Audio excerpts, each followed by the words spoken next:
For the last 2 months, our European reports have focused on the barbaric attacks of Hamas on October 7 against southern Israel communities, which left 1,200 people dead and several thousand wounded, and more than 240 people in captivity.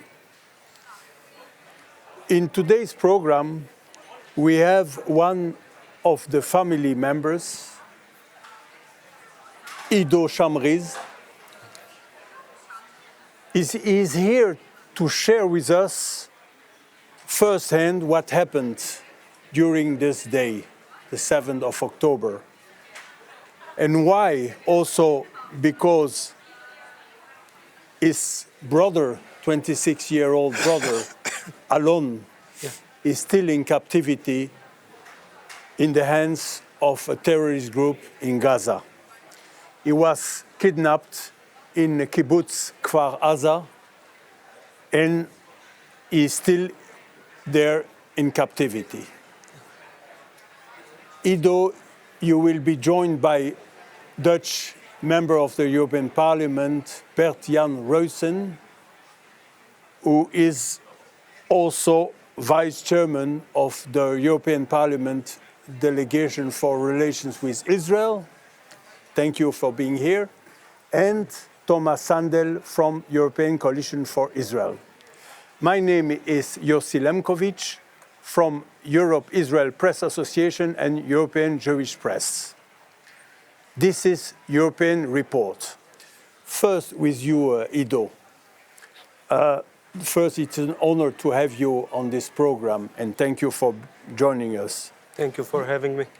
You are visiting Brussels together with other members, family members of hostages, those who are still in captivity in Gaza, and you are here to share your story and also to give your message, your plea for help.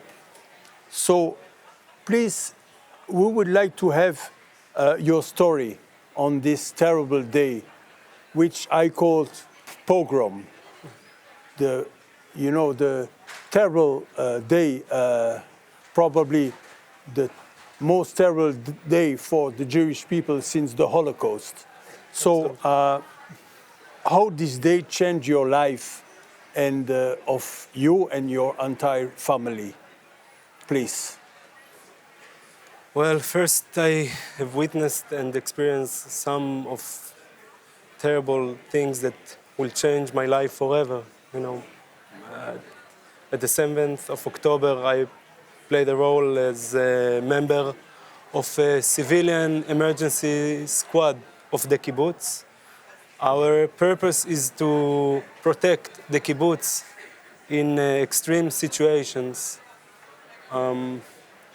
At the 6:30 in the morning, I woke up to the sound of the alarm of the missiles, and we get messages from our member at the emergency squad. One of our members saw a parachute with an armed terrorist. As a member of the squad, I realized what the meaning, and I took my stuff and went to the armory to take my weapon to protect the kibbutz. When we get to the armory, I took my weapon, and all of a sudden there are dozens of terrorists surround us. You can't prepare yourself to such a thing, to have a battlefield at the fields that you played as a child years ago, and now all of a sudden you are fighting against dozens of terrorists surrounding you. I managed to escape after a few hours.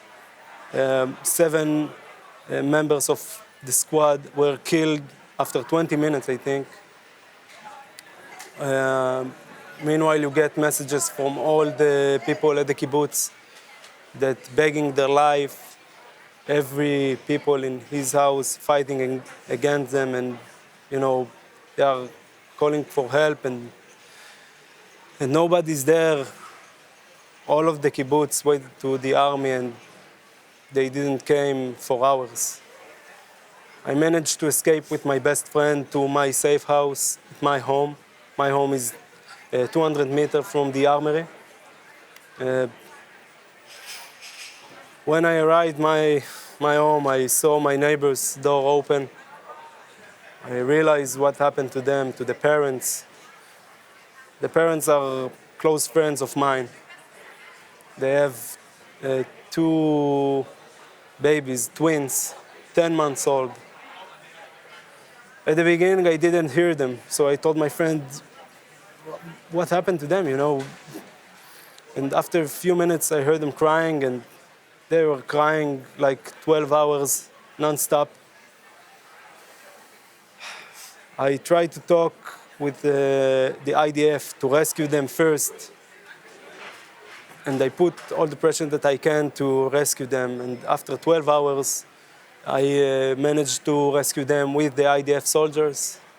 Meanwhile, you can hear the terrorists going in and out their house, sitting in my balcony, surrounding my house, and it's huge conflict in your head because you don't know what to do. You just want to rescue them, and if you are going outside, you've been killed. And after another 12 hours, when we managed to rescue them, I waited to my rescue, and at Sunday morning, hopefully I was out of the kibbutz. But meanwhile, I saw all the messages, and you can see what happened in my brother's neighborhood. And we lost the contact with my brother Alon at 10 a.m. at Saturday morning.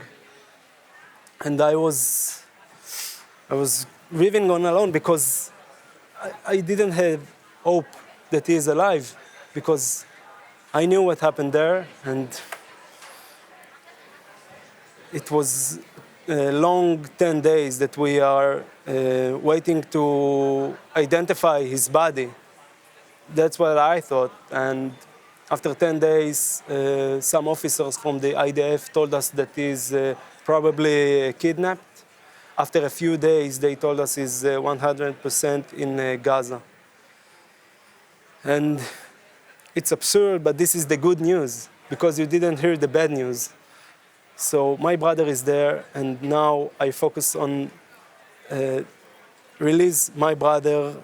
I focus on the urgent that is under poor conditions in the hand of animals, monsters that murder, beheaded babies, burned my neighbors alive. And I'm here to talk about him and talk about what we need to do to release him as soon as possible from their hands.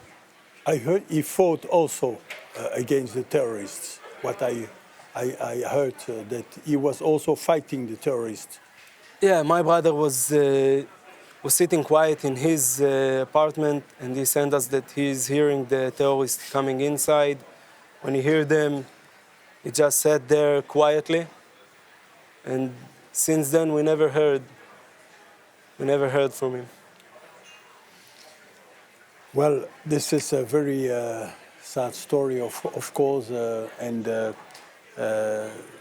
MEP Ruissen, you heard Ido's testimony, and what is your feeling, and what are your thoughts when you heard such a testimony, and what would you like to say to Ido also? It's really heartbreaking to hear your testimony. We're talking here about innocent citizens, babies, elderly people, young men, murdered, killed, burned sometimes, kidnapped. It was such a terrible day, the 7th of October. And it's really good, Ido, that you are here. to tell us what happened the 7th of October. Because for me it's clear that we have to do everything we can to help you and to bring the hostages home. We realize how difficult that is for us. The EU is not, let's say, a really direct partner in this region. But yes, we have a position. We have contacts in the region. So I see it also as a responsibility for us here in the Parliament to do and to consider what can we do to help. Because last week, the release of the first hostages, that gives us some hope. But now we see that the fighting is intensified again and again. So the situation is now very, very difficult. It's really difficult to see light at the end of the tunnel. But let us not forget the importance of there's still hope. And yes, let's do our best and let's pray, hope and pray for the release of the hostages and especially for your brother, so the release of your brother. Thank you very much. We have to, thank you, MEP Ruissen. We have to know also that around 50 people from the kibbutz have been killed from kibbutz Kfar Aza, yeah, right? Around 70 people. Yeah. 70, yeah. 70. 70. How far is your kibbutz from the border, Gaza border? My kibbutz is something like 2 kilometers from the border. Important to know. Yeah, very close. Very close. Tomas, Sandell, I would like to ask you the same question, your thoughts and your feelings after hearing Ido's testimony. Well, thank you, first of all, Ido, for coming. It's one thing to read something, even to see it on television. It's another thing to meet a person, flesh and blood, like we are meeting right now. And that's also why your testimony is so important. I don't think people in this parliament or anywhere for that matter can really understand if you don't hear it firsthand. And I'd really like to commend you and your colleagues for coming to the European Parliament. By now we've had the first meeting and I could just tell how people were touched. But also how they were ready to take action. And without mentioning this political group, it's one of the largest in the European Parliament. At the end of the meeting, there was one who said that we have to be practical. I suggest that we send a high-level delegation to Qatar to speak and to come to a solution. So I think for all of us, but especially for you, this must give you huge comfort to know that you can make a difference and that you are making a difference. I think for us, it also raises the question of responsibility. What are our responsibility of having created these monsters or having been very much aware of what happened in this region and not being more protective of our values. And someone said something very interesting in our first delegation meeting we had, and I think it's very appropriate, who said that you have to remember that when Adolf Hitler came to power in 1933, the mass killing of Jews didn't start at once, but it was the beginning of a mass indoctrination, starting from kindergarten and schools throughout university. And this is where our responsibility comes in, because I don't think human beings, if they just dip down from another planet, your first instinct is not to do all the terrible, undescribable things that you have just mentioned. But of course, if we are, I think human beings are capable of doing the most terrible things, but it has to do with education, it has to do with indoctrination, something that has been going on too long, which has been funded by our governments, including the European Union. So as I hear these horror stories, I also feel a sense of guilt and responsibility. And never again must finally mean never again. Thank you. Ido, as I mentioned, you are in Brussels with a whole delegation of family members. This week you're going to Paris, as I know, over the weekend, and then later to Strasbourg.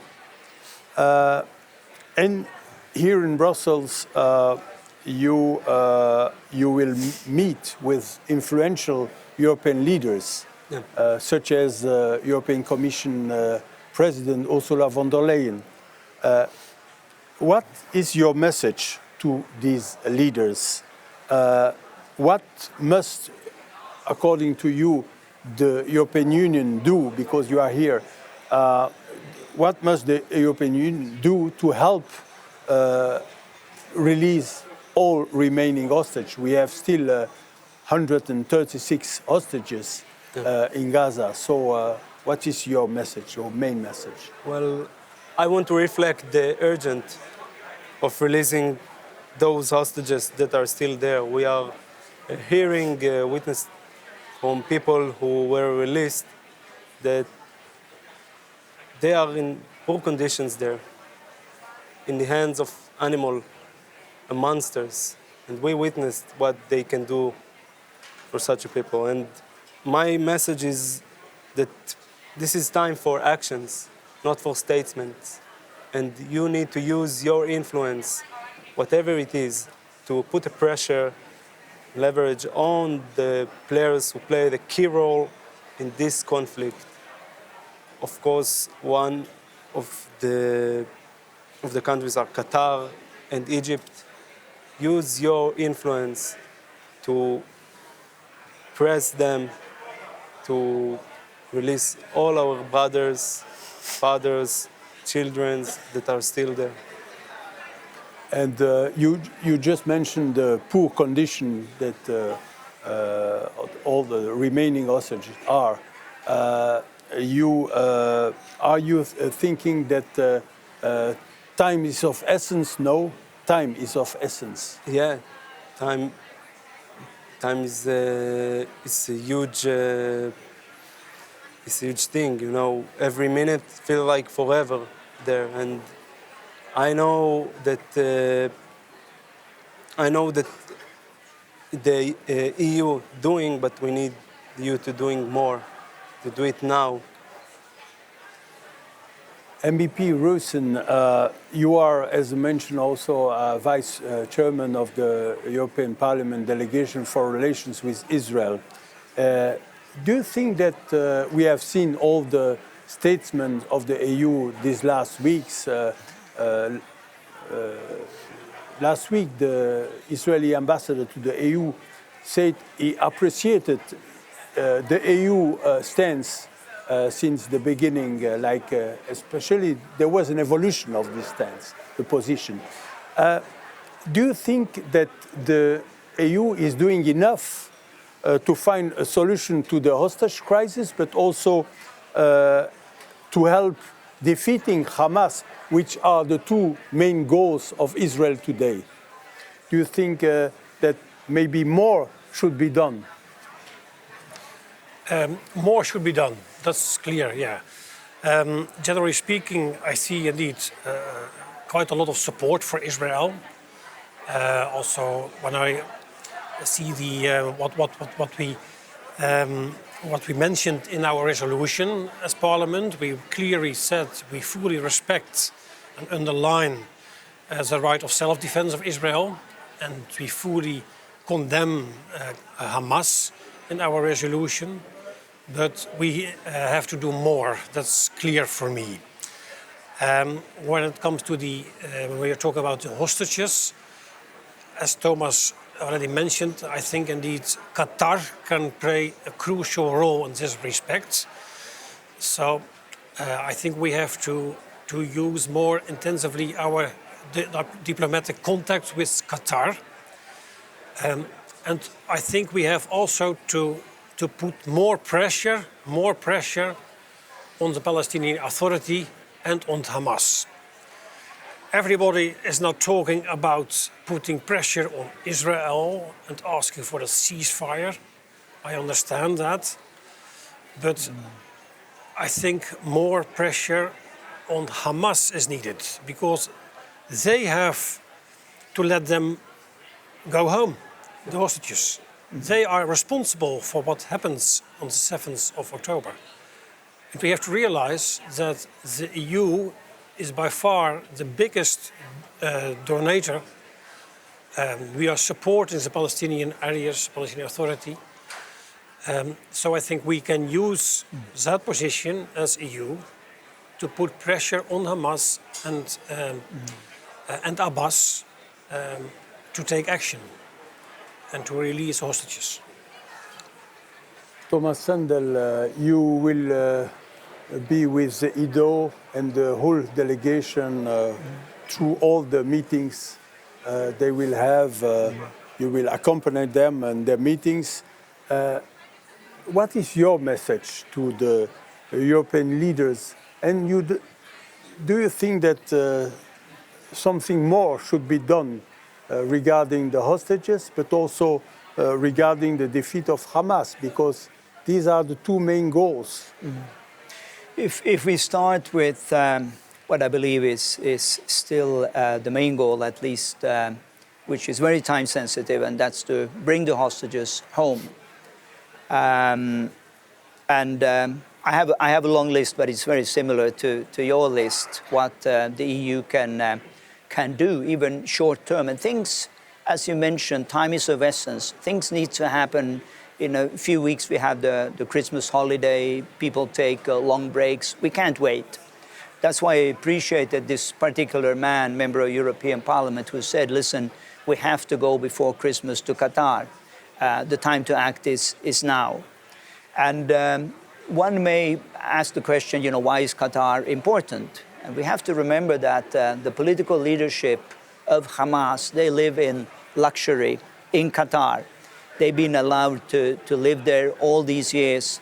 Qatar is also sponsoring Hamas with 100 million per year. So if there's any place here in the world which would have leverage, it is in Doha. And like we all know that Qatar is in a very problematic situation in the international community. They are sensitive to what the international community is saying. So I believe there are real possibilities that the EU could do more. And I really hope that as a result, Ido, of your visit here, that this high-level visit to Qatar would come about. But also, as Bert-Jan rightly mentioned, there is Egypt, there is the Palestinian Authority that needs to come on board much stronger than before. We also need to remember that I think it's unprecedented almost the level of support that Israel, this situation has in this building.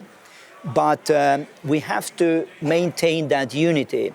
And I'm particularly concerned about the current presidency of Spain and the upcoming presidency of Belgium and their way of refocusing attention on other issues, or even using this as a leverage point against Israel.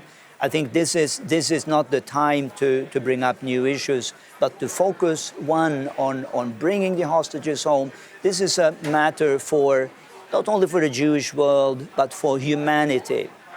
There's nothing that would put into question the importance of, or the priority of bringing the hostages home safe and sound.